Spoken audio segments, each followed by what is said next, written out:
felicito por ser tan valientes y estar todavía hasta el final. Espero en los siguientes minutos darle algunas pautas en otro tópico controversial. Como mis colegas ya han estado explicando, hay demasiada controversia y a veces los conceptos no son claros de cómo manejar el problema de ruptura prematura de membranas. Lo que queríamos discutir ahora son casos similares a este es un caso de la vida real y quisiera ver, cuando les voy a hacer una pregunta, ¿cómo manejarían ustedes el caso? Mujer de 35 años de edad, grávida 4 para 0300, con un historial de 3 pérdidas del segundo trimestre. El embarazo actual está manejado con un cerclaje a las 13 semanas que se realizó por la historia clínica y a su vez está recibiendo progesterona. A las 26 semanas se presenta con ruptura prematura de membranas y sin contracciones. La presentación del feto es de nalgas. La paciente le ruega, por favor no me quite el cerclaje porque yo quiero que mi bebito esté adentro un poquito más. ¿Qué haría usted? ¿Remueve el cerclaje o lo deja? La segunda posibilidad, remueve el cerclaje después de 48 horas de esteroides. ¿Quién haría simplemente remover el cerclaje en la presentación? ¿Alguno de ustedes? ¿Nadie? ¿Quién lo deja nomás a largo plazo? No tengan miedo, esto no es examen. Unos cuantos. ¿Quién remueve el cerclaje después de 48 horas de esteroides? Uno, o sea que la mayoría de ustedes refieren el paciente a alguien más. Pero esa es la controversia, ¿correcto? Y eso me motivó a mí a estudiar esto hace muchos años. ¿Qué hacer? Entonces, los objetivos de esta charla van a ser, primero, entender el dilema de ruptura prematura de membranas con presencia de cerclaje cuando la gestación está lejos de término, número 1. Número 2, discutir las complicaciones de remover o retener el cerclaje ante una ruptura prematura de membranas. Y número 3, vamos a discutir el manejo de la ruptura prematura de membranas en presencia de un cerclaje, sobre todo basado en evidencia. Y por eso les presenté el caso primero, demostrándoles las controversias, y vamos a ver si al final de la exposición queda claro qué hacer. Se ha discutido muchísimo en este congreso cómo manejar a la paciente al riesgo de parto pretérmino o simplemente hacer tamizaje con cervicometría para poder identificar pacientes que pueden tener riesgo de parto prematuro. Y estas son las guías que tenemos en Estados Unidos de hace 3 años, producidas por la Sociedad de Medicina Materno-Fetal y el Colegio Americano de Obstetras y Ginecólogos, en que si la paciente ha tenido un historial de parto prematuro anterior, se le empieza a dar la 17-hidroxiprogesterona a la semana 16, se le empieza a hacer cervicometría seriada desde la semana 16 hasta la semana 24, y si es que la longitud de cuello es de menos de 25 milímetros, y acá lo tienen, se recomienda poner una sutura, hacer un cerclaje y seguir el seguimiento con 17-hidroxiprogesterona. Esto ha generado muchísima controversia, pero simplemente les quiero decir, esas son las guías en Estados Unidos, y si uno no sigue este tipo de protocolo, uno puede estar en lío, sobre todo si tiene un parto prematuro y el bebé desarrolla una parálisis cerebral, porque esto es lo que nos van a demostrar y nos van a decir, usted se suponía que tenía que poner una sutura y darle progesterona. Si eso está realmente basado en la evidencia, lo podemos discutir. Pero en nuestro caso, como muy bien el doctor Echeverry había presentado con el mismo tipo de diapositiva, pero sin la presencia de cerclaje, ante la ruptura prematura de membranas, tenemos que hacer este balance, ¿correcto? ¿Qué pasa con la retención de la sutura? Si le dejamos la sutura, de repente vamos a ganar un periodo mayor de latencia, pero el riesgo podría ser mayor de infección. Si removemos la sutura inmediatamente, como en ese fetito que se está presentando de nalgas y está pegado contra la sutura, y si usted saca la sutura, piensa que inmediatamente se va a caer, lo cual no es cierto, pero eso es lo que pensamos, puede desencadenar un parto prematuro. Entonces, esos son los riesgos y el beneficio que tenemos que pensar qué hacer. Uno de los primeros estudios fue uno de los estudios que nosotros realizamos ya hace 20 años, y este era un estudio retrospectivo en el que demostramos, tuvimos un total de 30 pacientes en que habían tenido ruptura prematura de membranas, habían tenido una sutura por historial clínico de pérdidas del segundo trimestre, y en un grupo de ellas les removimos inmediatamente la sutura el momento de presentación y vimos lo que iba a pasar y la manejamos como cualquier manejo expectante de ruptura prematura de membranas. Esto fue antes del Oracle y del papel de Brian Mercer del Network. Miren, es 1994. Y en otras 10 dejamos la sutura y vimos qué pasaba. Y lo que descubrimos es que en aquellas pacientes que les dejamos la sutura en presencia de ruptura prematura de membranas, tuvieron un resultado neonatal adverso con una mayor cantidad de infección. Por lo tanto, en ese momento, y ojo, estas pacientes no fueron tratadas con antibióticos en la forma que los tratamos ahora, en ese momento la recomendación, y claro, en forma sesgada, porque nosotros lo publicábamos, era ante la presencia de una ruptura prematura de membranas con cerclaje, quiten la sutura y esperen. Subsecuentemente, 2 estudios de estudiantes míos y fellows míos que fueron a diferentes centros demostraron en forma también retrospectiva, uno en Boston, McElrath, en el Brigham y en el Mass General, que revisando sus casos, otra vez en forma retrospectiva, ellos no demostraron ninguna diferencia entre dejando el cerclaje o quitando el cerclaje en el resultado neonatal adverso. Ellos no vieron la cantidad de infecciones que nosotros vimos, pero eso sí demostraron que podían ganar un poquito más de tiempo.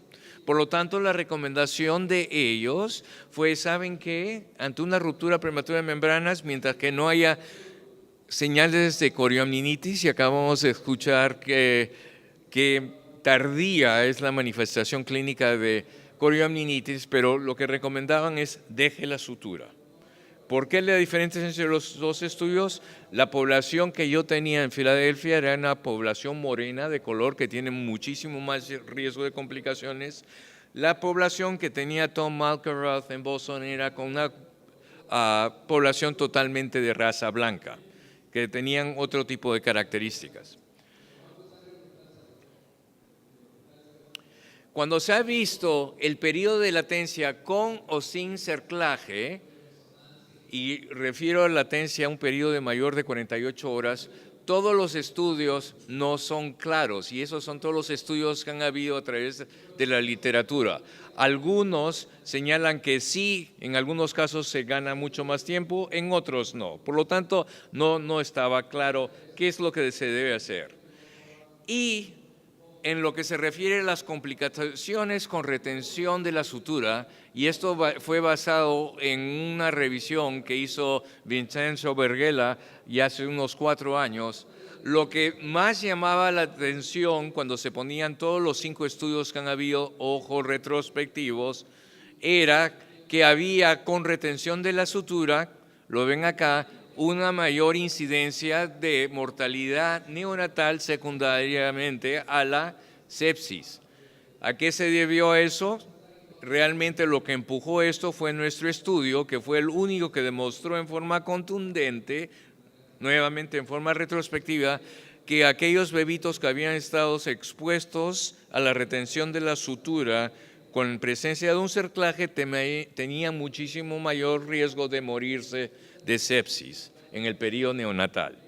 Por lo tanto, en forma retrospectiva, cuando puso Vincenzo todos estos estudios, parecería que aunque sí se gana mayor periodo de latencia, mayor de 48 horas dejando la sutura, no hay duda que hay mayor preocupación de tener una sepsis neonatal que puede conducir a la muerte, o si el bebito sobrevive, la posibilidad posterior de tener problemas de desarrollo mental.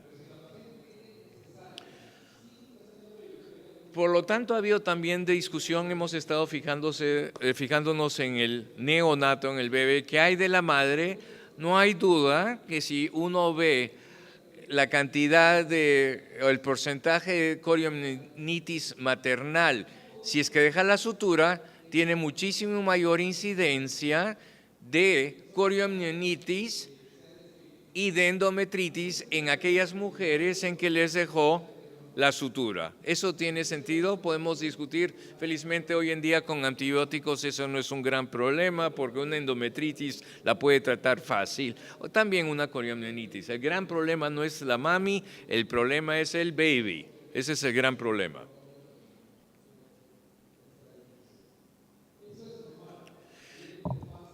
¿Qué papel, y acabamos de escuchar en los expositores anteriores, qué papel puede jugar la miocentesis para detectar infección? Sobre todo, si es que usted deja la sutura presente.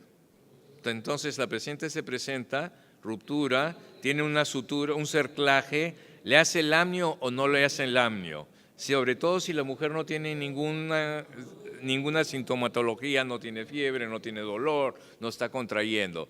¿Qué es lo que debe decir? No hay duda que aquellas mujeres que van a desarrollar un cuadro de sepsis perinatal y neonatal con mortalidad, cuando uno les mide las interleuquinas, aquellas que estaban destinadas a tener eso ya tenían presencia elevada de citoquinas. Lo sabemos muy bien, Roberto ya había descrito eso hace muchísimos años, pero no se había descrito en presencia de un cerclaje. Ese es el cambio. O sea, en presencia de un cerclaje, los mismos hallazgos que se habían hecho sin presencia de cerclaje ante una ruptura prematura de membranas, si uno mide interleuquinas y están más altas, sabemos que eventualmente esos bebés tienen mayor problema de morbimortalidad. Entonces, ¿qué es lo que se necesitaba en la literatura para poder saber realmente cómo manejar estas situaciones con evidencia? No hay duda que la única forma de poder hacer esto era un estudio aleatorio prospectivo. El problema ha sido poder reclutar a mujeres para poder hacer este estudio. Ustedes saben que con las guías que hemos hecho en Estados Unidos, la incidencia de cerclaje en el embarazo se fue arriba, porque ahora estamos diciendo cosas que jamás poníamos suturas. Suturas era para aquella mujer con historial de una insuficiencia cervical. Ahora lo estamos haciendo para el tratamiento de riesgo de parto prematuro basado en la cervicometría. Fíjense cómo ha cambiado. Por lo tanto, este estudio del grupo de Tom Garidi en California empezó hace 10 años. Y es un estudio aleatorio. Y acá está el perfil del estudio en el cual se trató de reclutar a mujeres que tenían ruptura prematura de membranas con presencia de un cerclaje menos de 34 semanas. Como ven, solamente pudieron después de 10 años multicéntrico poder reclutar 58 mujeres.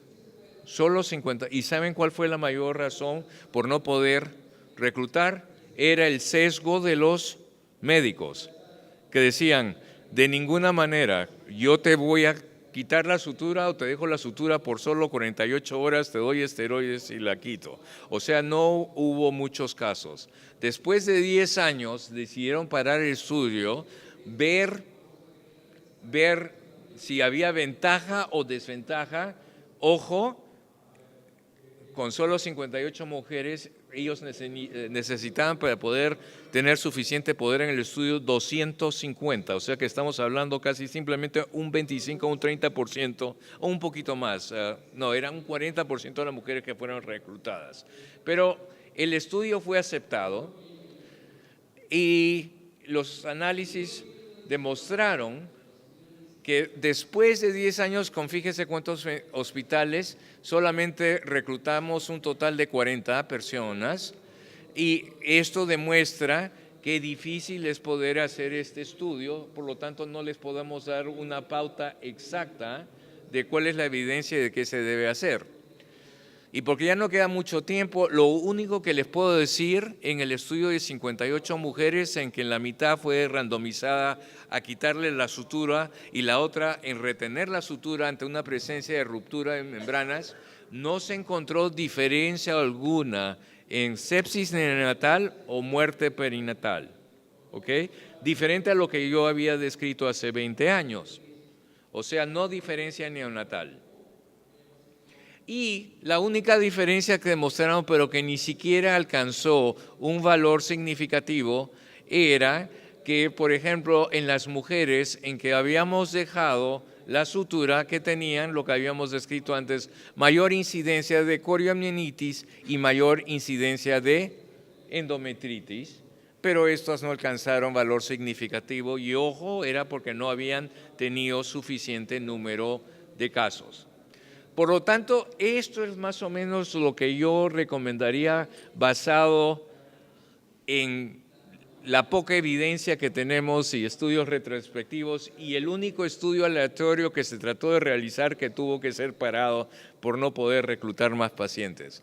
Primero, individualizar la paciente. La edad gestacional es importante. Menos de 23 semanas tiene sentido simplemente remover la sutura.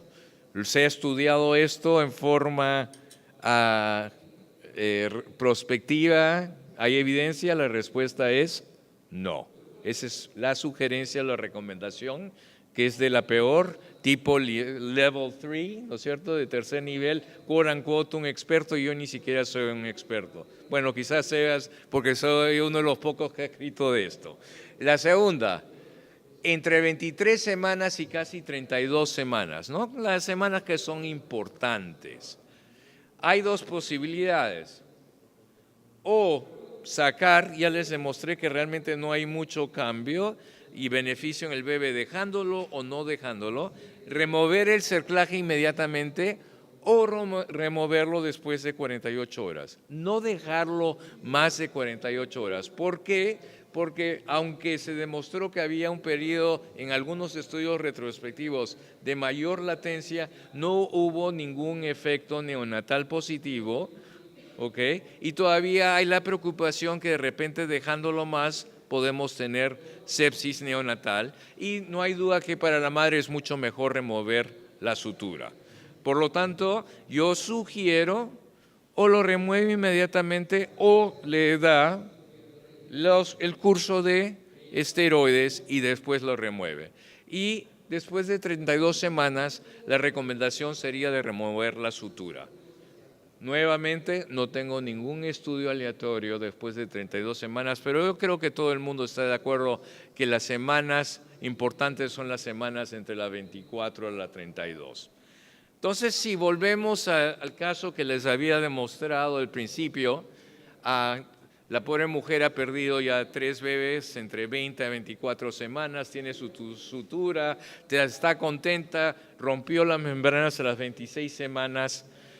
Lo que yo recomendaría es cualquiera de estas dos posibilidades, o removerle el cerclaje inmediatamente, le da esteroides y espera, o dejar el cerclaje por 48 horas, darle los esteroides igualito como se lo iba a dar si se lo saca inmediatamente y esperar. Pero doctor, las nalguitas del bebé están ahí al ladito de la sutura. Si usted le quita la sutura, ¿qué cree la mayoría de ustedes? ¿Que el bebito se sale inmediatamente o el bebito se queja? Es exactamente como la situación de ruptura prematura de membranas sin la sutura. Usted puede pensar que el bebito está pegado ahí al cuello, correcto, no mucho líquido. Muchos de esos casos duran y duran y duran. Obviamente si está en trabajo de parto es otra cosa diferente. Por lo tanto, esa sería la recomendación. Y en conclusión, frente a una ruptura prematura de membranas, en presencia de cerclaje, es fundamental la edad gestacional, como todo el problema de ruptura prematura de membranas. Antes de la semana 24 y después de la semana 32, tiene sentido, ojo, estoy haciéndolo como recomendación y sugerencia, remover la sutura inmediatamente y tratar a la paciente como si tuviese ruptura prematura de membrana solamente. Y entre 24 a 32 semanas, considere remover la sutura antes o después de administrar esteroides. Yo creo que las dos posibilidades son realmente buenas y usted tiene que individualizar los casos. Y la evidencia por lo menos no favorece dejar la sutura puesta en esta situación por largo plazo. Mil gracias.